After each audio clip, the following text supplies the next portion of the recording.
পরে জিজ্ঞাসা রেখেছেন শঙ্করাচার্যজি মহাশয়। উনি ইংরাজিতে জিজ্ঞাসা করেছেন, মহারাজ, I am very eager to know about Guru Maharaj Swami Paramananda's experiences in the Himalayas and in the Tibet. Shankar Chatterjee, তুমি লিখেছো যে you want to know about the experiences of Guru Maharaj in the Himalayas and Tibet. Yes. তো প্রথম কথা হলো যে এই ক্ষেত্রে কিছু মানে সীমাবদ্ধতা আছে আমাদের।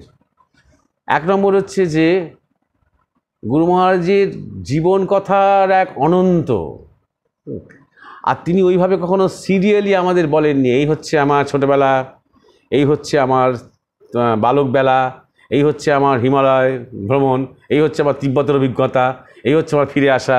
ওইরকমভাবে বলেনি। কথা বলতে বলতে কথক ঠাকুর, এই যুগের কালের কথক তিনি। কথা বলতে বলতে অজস্র কথার মধ্যে উদাহরণস্বরূপ চলে এসেছে অনেক ঘটনা। তার মধ্যে কিছু ঘটনা হিমালয়ের ঘটনা, কিছু ঘটনা তিব্বতের ঘটনা, কিছু হয়তো দক্ষিণ ভারতের, কোনো হয়তো পশ্চিম ভারতের, কোনোটা বাংলারই কোনো ঘটনা, কোনো নিজেদের গ্রামেরই কোনো ঘটনা, আবার পরবর্তীকালে যখন বিদেশ গেছেন বিদেশের কোনো ঘটনা। কথা বলতে বলতে প্রসঙ্গান্তরে, মানে প্রসঙ্গ থেকে প্রসঙ্গে আসতে গেলে, প্রসঙ্গে বলতে বলতে যেমন আমাদের মনে পড়ে যায়, ঠিক ওনার মনে হয়েছে আর উনি বলেছেন।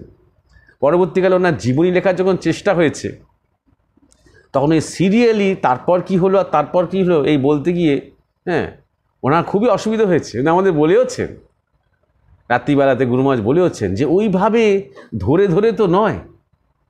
একটা ঘড়ি বা ক্যালেন্ডার নিয়ে তো আমি ঘুরে বেড়াইনি যে 1960 সালে আমি অমুক জায়গায় গিয়ে পৌঁছলাম, অমুক অমুক মন্দিরে ইত্যাদি, এরকম হয়তো ব্যাপারটা হয়নি।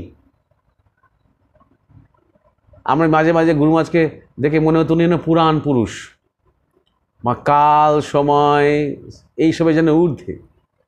কত বছর আগে কার সাথে দেখা হয়েছিল বলতে গিয়ে দেখা হওয়াটা এক্স্যাক্টলি বলছেন, সেই স্থানটা এক্স্যাক্টলি বলছেন, কিন্তু কালটা তার কাছে 50 বছর, 10 বছর, 5 বছর একাকার হয়ে যেত। আমরা সবাই মনে করে দিতাম না না গুরু মহারাজ, এটা 10 বছর আগে নয়, ওটা 3 বছর আগে হয়েছে। বল আচ্ছা আচ্ছা ও সব বুঝতে পারি না। ওই কালের যে গণনা, যেটা আমাদের যেগুলোতে আমরা অভ্যস্ত, যে এই সেই ওই মাসের সেই সোমবার মনে আছে, এই যে গণনা করি আমরা সবসময়, আমরা একটা ব্র্যান্ড করে একটা জামা পরাই, দিনের ওপর একটা জামা পরাই, বা সময়ের ওপরে একটা আমরা কসমেটিক্স দিই যাতে করে চিনতে পারি বলে। সেই অর্থে তিনি কালের ওরকম অধীনে ছিলেন না যে সবসময় তাকে ওই সময় নিয়ে বলতে হবে তাকে।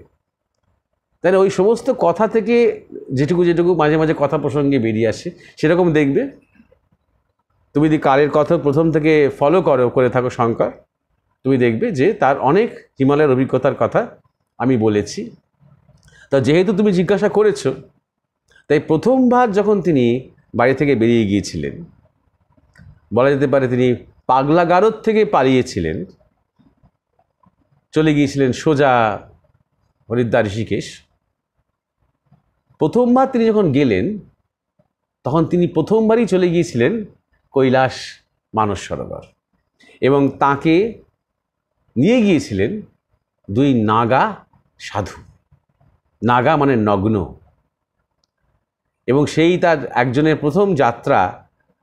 আর মানে কিছু ভিন্ন রুট দিয়ে যাওয়া। আমরা যদি কৈলাস মানস সরোবর যেতে চাই এখন, সেগুলো এখন চায়নার বর্ডার, তোমার নেপাল দিয়ে যাও কি নাথুলা পাস দিয়ে যাও, যেভাবেই তুমি যাও,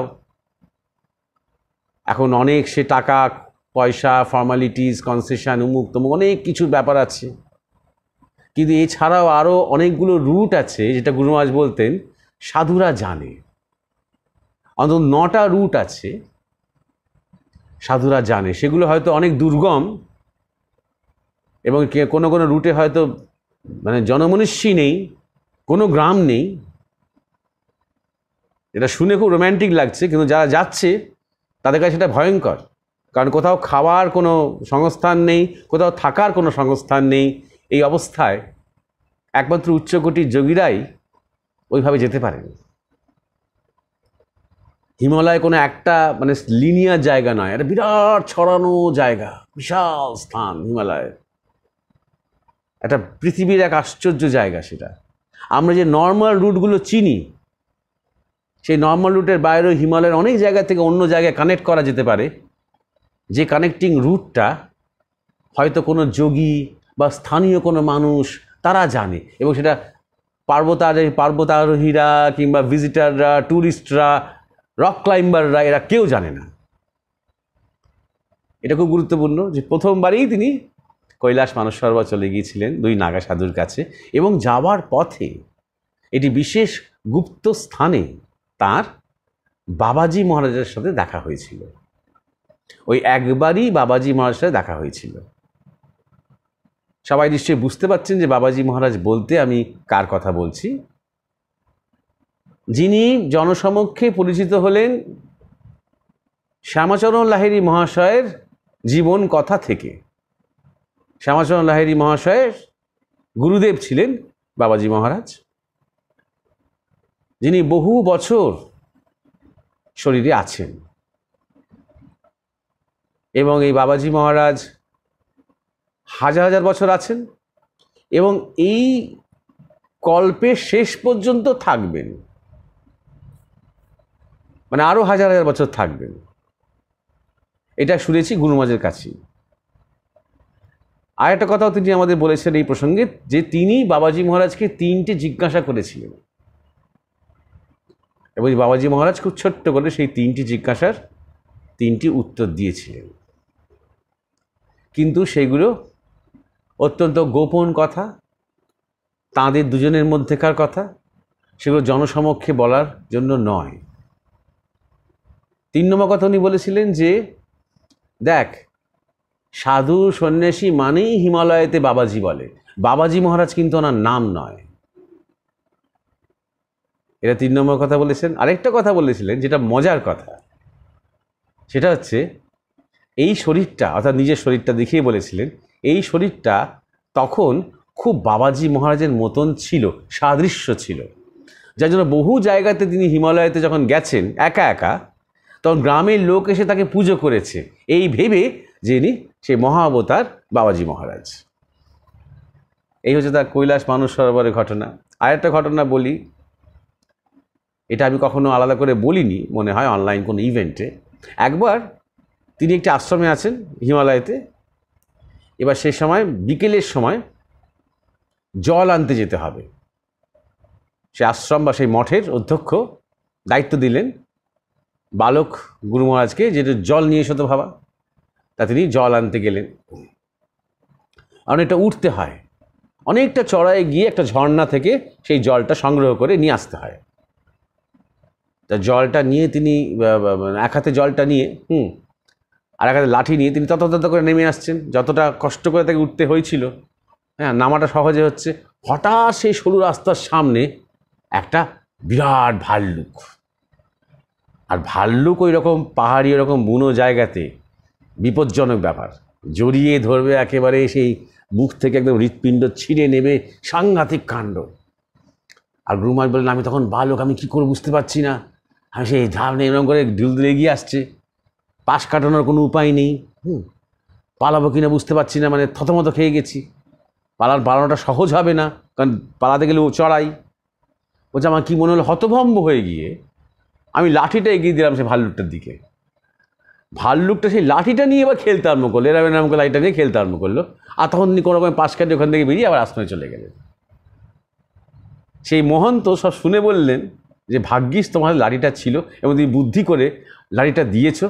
গুরুমা বললেন আমি বুদ্ধি করে দিইনি, হ্যাঁ ওটা হয়ে গেছে, ওটা হাতে লাঠিটা ছিল আমি এগিয়ে দিয়েছি, ওটা জাস্ট হয়ে গেছে, ওটা কোনো বুদ্ধি টুদ্ধি ছিল না। ও যাই হোক, ভগবানই তোমাকে এটা করিয়ে দিয়েছে। এটা একটা ঘটনা, তার অভিজ্ঞতা।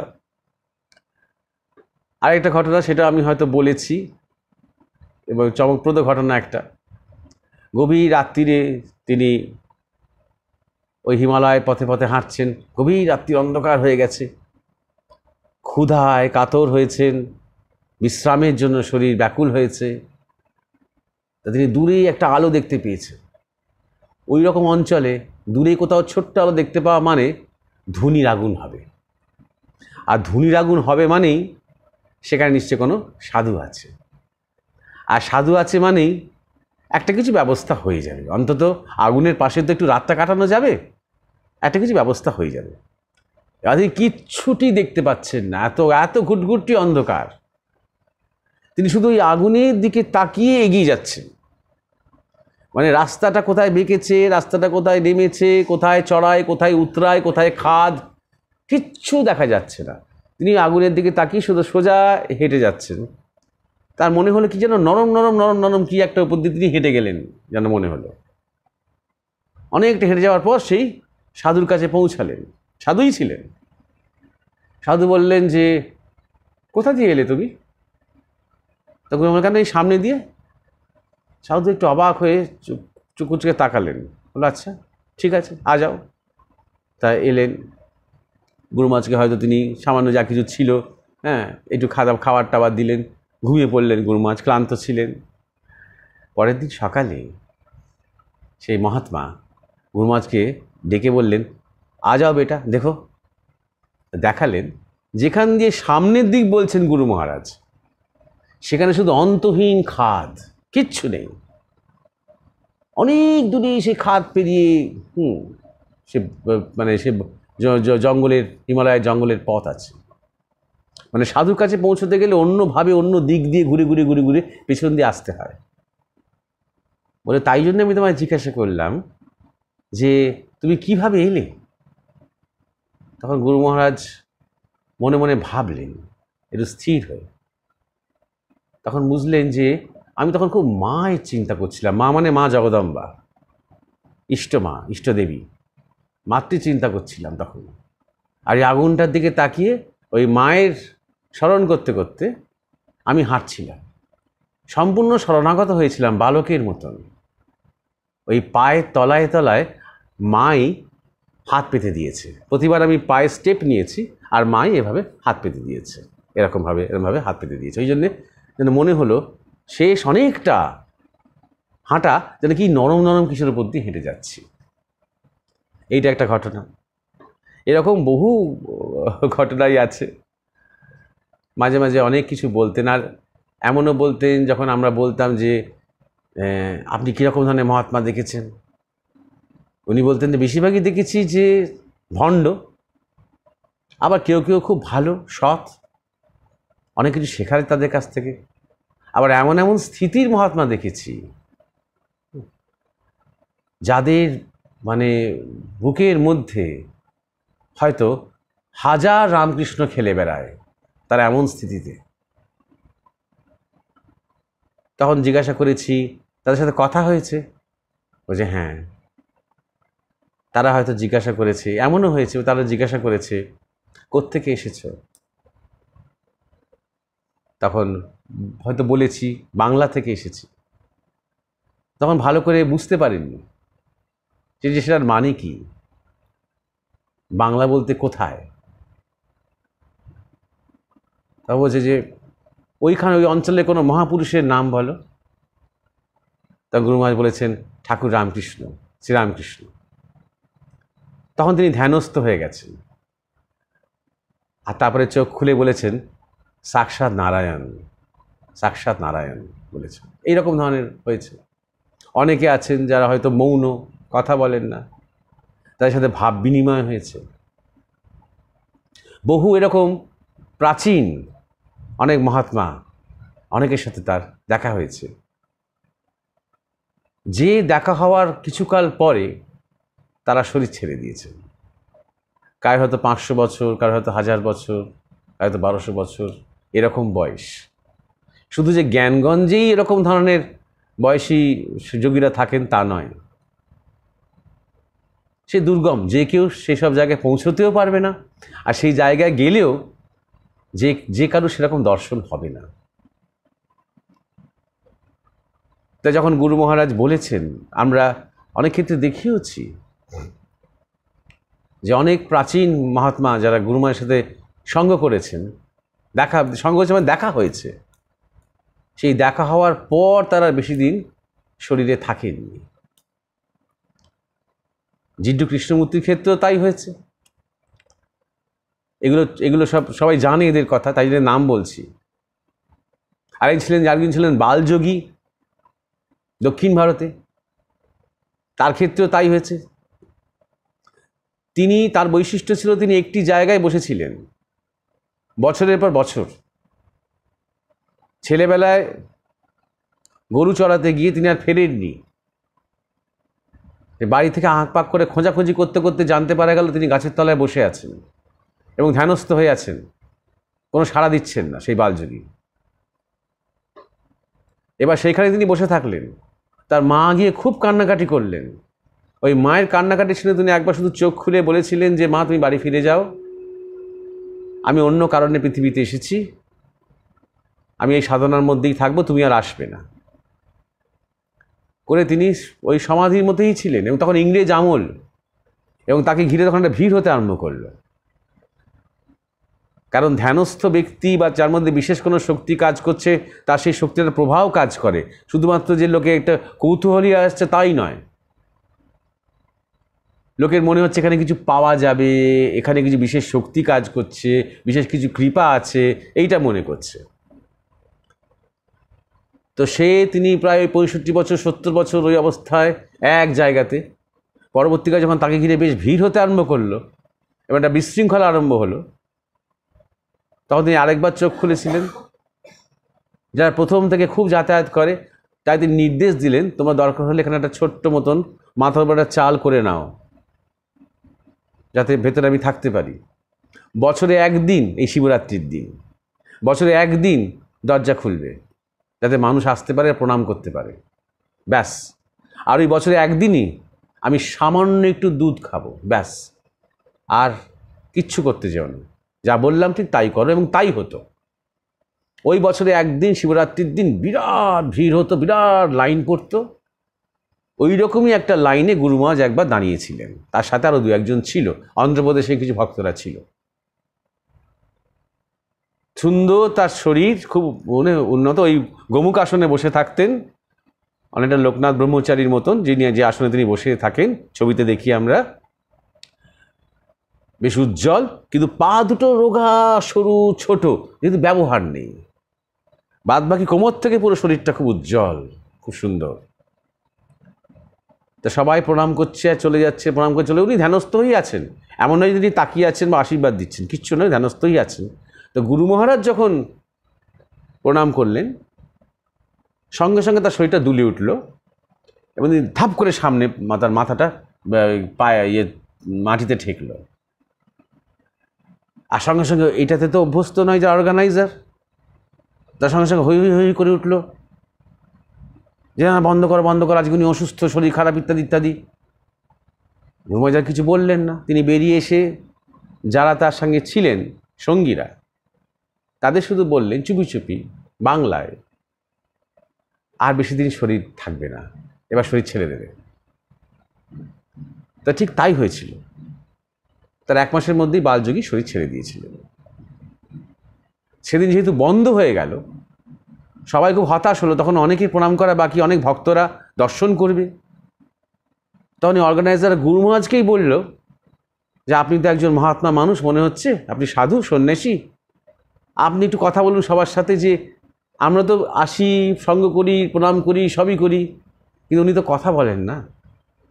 তো ওনার এই মৌনতার অর্থ কী?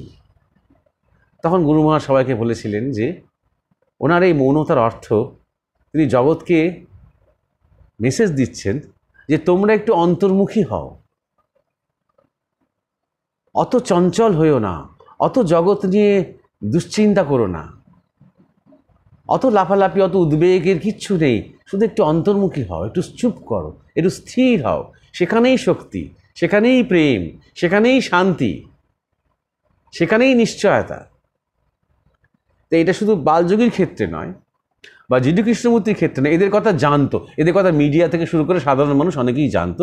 কিন্তু এমন অনেক গুপ্ত যোগী হিমালয়েতে আছেন যাদের কথা গুরু মহারাজ বলতেন, খুব সশ্রদ্ধ চিত্তে বলতেন, যে এরা কোনোদিন চাননিও যে মানুষ তাদের জানতে পারুক।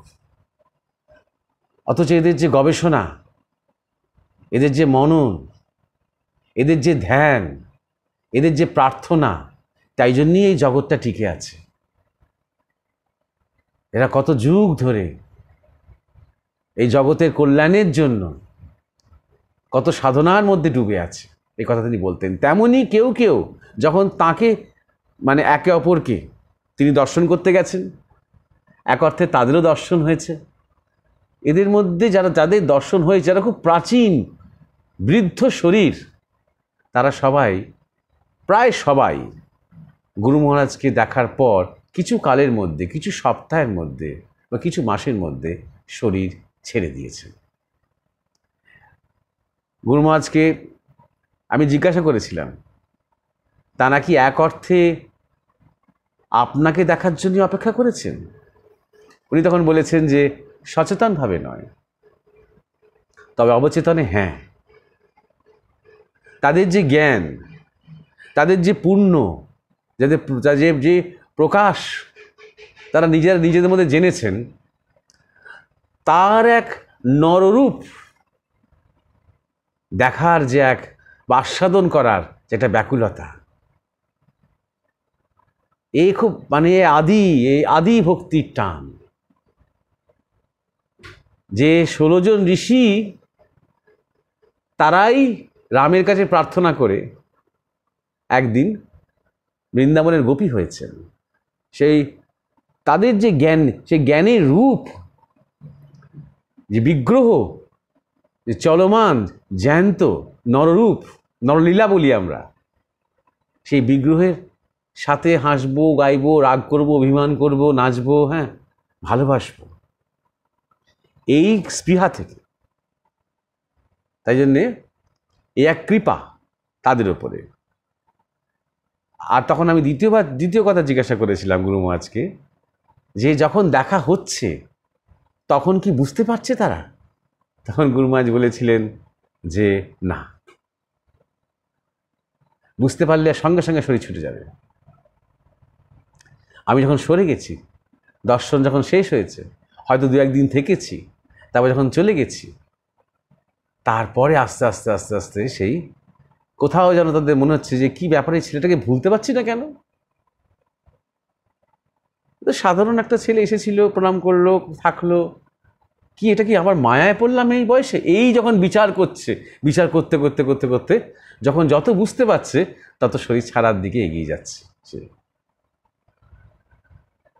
রামানন্দ অবধূতজির কথা আপনারা সবাই জানেন। গুরু মহারাজের গুরুকরণ নিয়ে যখন কথা হয়েছে, তখন আপনাদের বলেছি যে তিনি হচ্ছেন গুরু মহারাজের সন্ন্যাস গুরু। তো তিনি গুরু মহারাজকে সন্ন্যাস দেওয়ার পর চিঠি লিখতেন গুরু মহারাজকে সংস্কৃত ভাষায়। বেশ যেমনভাবে গুরু শিষ্যকে ইনস্ট্রাকশনস দেয়, সেরকমভাবে এইভাবে চলবে, এইভাবে করবে, হ্যাঁ, নিজের খেয়াল রাখবে, সাবধান থাকবে, ইত্যাদি ইত্যাদি, এরকম নানা রকমভাবে তিনি সংস্কৃত ভাষায় চিঠি লিখতেন। কয়েকটা চিঠির পর থেকে তার চিঠির ভাষা, লেখার ভাষা পাল্টে গেল। গুরু মহারাজের কাছেই শুনেছি এগুলো পাল্টে গেল। এবার তিনি বিভিন্ন ব্যাপারে গুরু মহারাজের পরামর্শ চাইতে লাগলেন, এমনকি নিজের ব্যাপারেও, যেটা তিনি কখনোই করতেন না। চিরকাল একাকী সাধু, তিনি নগ্ন সাধু। উপদেশ চাইতে লাগলেন, পরামর্শ চাইতে লাগলেন। যত এগোতে লাগলো, ভাষা আরও পাল্টাতে লাগলো। তাঁর চিঠির মধ্যে আর ভক্তি আসতে আরম্ভ করলো গুরু মহারাজের প্রতি। তিনি বলতে আরম্ভ করলেন যে তুমি এইবার আমার দায়িত্ব নাও, আমি এবার সমস্ত কিছু মানে ছেড়ে এবার একটু আরাম করতে চাইছি তোমার মধ্যে। এই চিঠি, এইরকম ধরনের চিঠি যখন গুরু মহারাজ পেলেন, তখন গুরু মহারাজ বাংলাতে, রায়নাতে, তখন তিনি তার নিকটজনদের যারা যখন ছিলেন, চিঠিটা পড়তে পড়তে গুরু মহারাজ বললেন এইবার গুরুদেব শরীর ছাড়বেন। তারপরে তিনি অনুভব করলেন যে একটা উজ্জ্বল জ্যোতি, যেন একটা শিশু রূপে, ছোট্ট সুন্দর মিষ্টি শিশু রূপে যেন একটা উজ্জ্বল জ্যোতি তার মধ্যে প্রবেশ করছে। সঙ্গে সঙ্গে তিনি বুঝলেন যে গুরুদেব তার স্থূল শরীর ত্যাগ করেছেন, এসে পরমানন্দের সাথে লীন হয়েছেন। তো এই যে শরীর ছেড়ে দেওয়ার কথা, মানে প্রাচীন যারা দেখছেন তাকে, এর মধ্যে একটা বিশেষ তাৎপর্য আছে যে তারা যেন অপেক্ষাই করেছিলেন যে তারা তাকে দেখবেন বলে।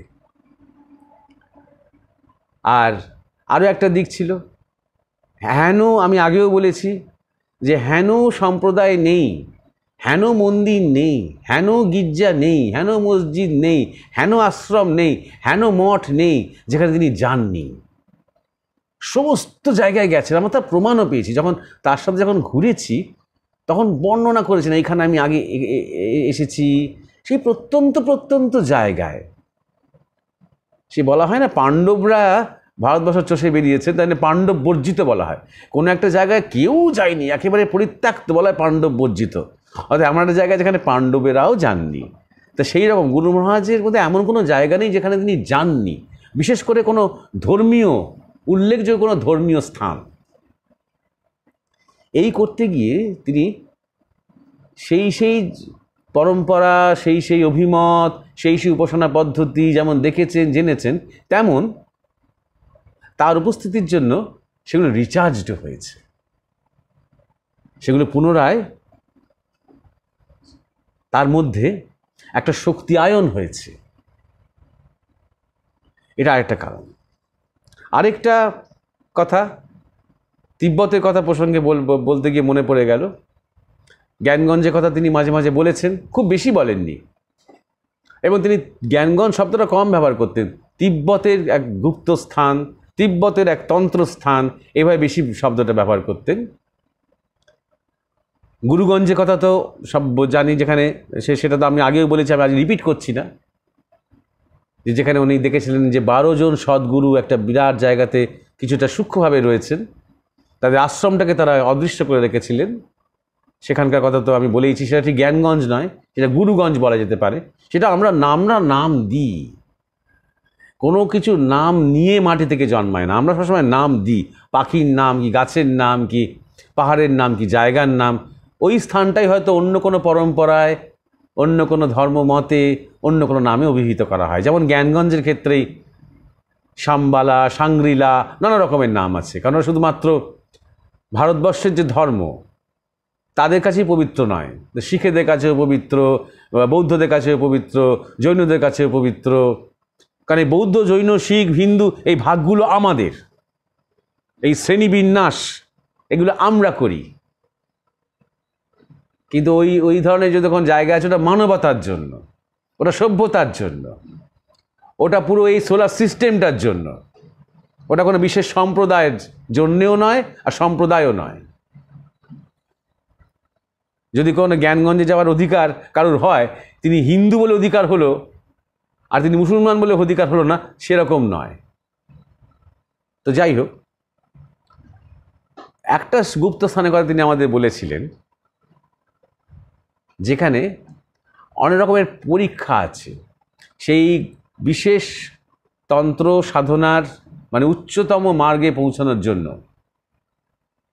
তার মধ্যে সেগুলো সব উনি বললেন এগুলো বলা বারণ, এগুলো আমার বলা উচিতই নয়, আমাকে নানা রকম আমাকে বাধা দেওয়া হচ্ছে, কন্ট্রাডিকশন করা হচ্ছে, এগুলো আলোচনা করছি বলে, এখনও ফিল তৈরি নয়, এইসব ইত্যাদি ইত্যাদি। কিন্তু ওখানে একটা পরীক্ষা হচ্ছে, একটা আসন আছে, আমরা বলি না সেই পঞ্চমুণ্ডির আসন ইত্যাদি ইত্যাদি। সেই পঞ্চমুণ্ডির আসন যদি খুব পাওয়ারফুল হয় তাহলে যে কেউ বসতে পারে না। ঠাকুর শ্রীরামকৃষ্ণের যে পঞ্চমুণ্ডি আসন ছিল, সেখানে হৃদয় যখনই বসতে গেলেন, দেখলেন যেটা আগুনের গোলা এসে তাকে যেন বুকের মধ্যে মানে মাথার উপর চলে আসছে। উনি ভয় মামারে বলে পালালেন। তখন ঠাকুর দেখলেন যে হৃদয়ের মতন লোকই যখন পাচ্ছে না, এই আসনের শক্তিটাকে নিতে পারছে না, তার মানে এখনও জগৎ তৈরি নয় তন্ত্রের জন্য। তখন তিনি আসন এবং তার সমস্ত উপাচার যা কিছু ছিল, অর্থাৎ খুলি টুলি যা কিছু বেঁধে নিয়ে গঙ্গা জলে ফেলে দিয়েছিলেন। তা এইটা এইরকম যেমন পাওয়ারফুল পঞ্চমুণ্ডির আসন, ওইরকম একটা ভীষণ সুপার পাওয়ারফুল একটা আসন, যেখানে যদি সেই যুগের যিনি জ্ঞানী, সেই যুগ পুরুষ বসবেন বলেই আসনটি রয়েছে। ওটা অন্য কোনো যুগ থেকে হয়তো ওটা তৈরি হয়েই আছে। অন্য কেউ বসলে সঙ্গে সঙ্গে তার শরীর ছুটে যাবে, বাস্ট করে যাবে। তা গুরু মহারাজকে দেখে, শরীরের লক্ষণ দেখে নাকি ওনাকে ওখানে বসতে বলা হয়েছিল। উনি ওখানে বসেছিলেন। আরেকটা কথা গুরু মহারাজ এখানে খুব গুরুত্বপূর্ণ কথা বলেছেন এই প্রসঙ্গে, যে জানবি যে প্রথমে প্রাণায়াম করতে হবে, তারপরে মন স্থির করতে হবে, তারপরে জপ করতে হবে। হ্যাঁ, এইগুলো সব করতে হচ্ছে কারণ আমাদের ব্যালেন্স নেই বলে, হারমোনি নেই বলে। ঠিক মতো যদি কেউ বসতে পারে, একদম পারফেক্ট যদি বসা হয়, কিচ্ছু করতে হবে না, সেই বসাতেই তার সমাধি হয়ে যাবে। বসাটা পারফেক্ট হতে হবে। আর বলাই বাহুল্য, বসাটা শুধু শরীরের বসা নয়, মনেরও বসা, ইমোশনেরও বসা। আর বসা যখন হচ্ছে তখন শূন্য হয়ে যাচ্ছে, আর শূন্য যখন হচ্ছে তখন পূর্ণ হয়ে যাচ্ছে। আমার শরীরটা যেন শূন্য হয়ে গেছে, অর্থাৎ শরীরে কোনো স্টিফনেস নেই, কোনো কষ্ট নেই, কোনো অলসতা নেই, কিচ্ছু নেই, স্ট্রেন নেই, যেন শরীরটা নেই। তেমনই কোনো চিন্তা নেই, কোনো ভাবনা নেই, যেন মনটা নেই। এই নেই থেকেই তো আছে। তাহলে কি আছে? এই অর্থে তিনি বলেছিলেন। তাহলে সেই বসাটাই যদি কেউ 100% বসতে পারে, তাকে আর কোনো জব টপ করতে হয় না। কোনো কোনো পরম্পরা আছে শুধু এই বসার ওপরে, শুধু এই বসার ওপরে কনসেন্ট্রেট করে। গুরু দেখেন শিষ্যের বসা এবং প্রতিনিয়ত সেই বসা যে আঙ্গিক বা স্টাইল সে মডিফাই করে যায় তার সাথে। তো যাই হোক, অনেক কথা হয়ে গেল এই এক্সপিরিয়েন্সেস ইন হিমালয়ান টিবেট। এছাড়া শঙ্কর, তুমি সঙ্গ করতে করতে বা শুনতে শুনতে আরও অনেক আছে গুরু মহারাজের জীবনের ঘটনা। হিমালয়তে কথা বলতে বলতে সেগুলো এসে যায়। যেমন ঠিক গুরু মহারাজের যেরকম হতো, উনি বলতেন ওইভাবে সিরিয়ালি যদি করতে যায়, যদি জীবনী লিখতে যায় কেউ, ও সম্ভব নয়, কেউ পারবে না। কারণ উনি বলতেন না, আমার জীবনের 1 ঘন্টার ঘটনায় একটা উপন্যাস হয়ে যায়। কথাটা একটু অতিরঞ্জিত নয়। আমরা যখন থেকেছি, তিনি যখন আলোচনা করছেন, সৎসঙ্গ করছেন, সেটা একরকম। কিন্তু তিনি যখন হাঁটছেন, ঘুরছেন, বসছেন, কারোর সাথে কথা বলছেন, সেটা আরেক রকম। কেউ একজন এলো, আমরা দাঁড়িয়ে আছি একসাথে, গুরু মহারাজ আছেন, আমরা সবাই দাঁড়িয়ে আছি। একটা দম্পতি এলো, তাদের একটা বাচ্চা, সেই বাচ্চাটির কোনো কারণে সে পঙ্গু জন্ম থেকেই, মা বাবা খুব কাঁদছে তার জন্য, এবং তার সেরে ওঠার কোনো সম্ভাবনা ডাক্তার দেখাতে পাচ্ছেন না। তা গুরু মহারাজ সান্ত্বনা দিচ্ছেন, একটু ওষুধ খেতে বলছেন, হোমিওপ্যাথি চিকিৎসা করতে বলছেন, আকুপাংচার করাতে বলছেন। হ্যাঁ, তো যাই হোক, সে যখন চলে যাচ্ছে, এটা কয়েক মিনিটের মধ্যে ঘটনা।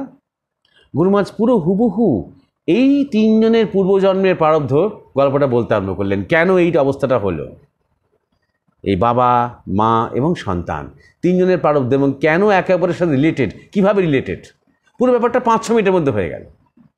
অত যদি ভাবা হয় তাহলে যেন একটা বিরাট একটা গল্প, একটা বিরাট একটা উপন্যাস, যেন একটা চালচিত্র, যেন জানলা খুলে গেল। এই 3 জনের মধ্যে দিয়ে আমরা জগতের কার্যকারণের একটা আভাস পেতে আরম্ভ করলাম।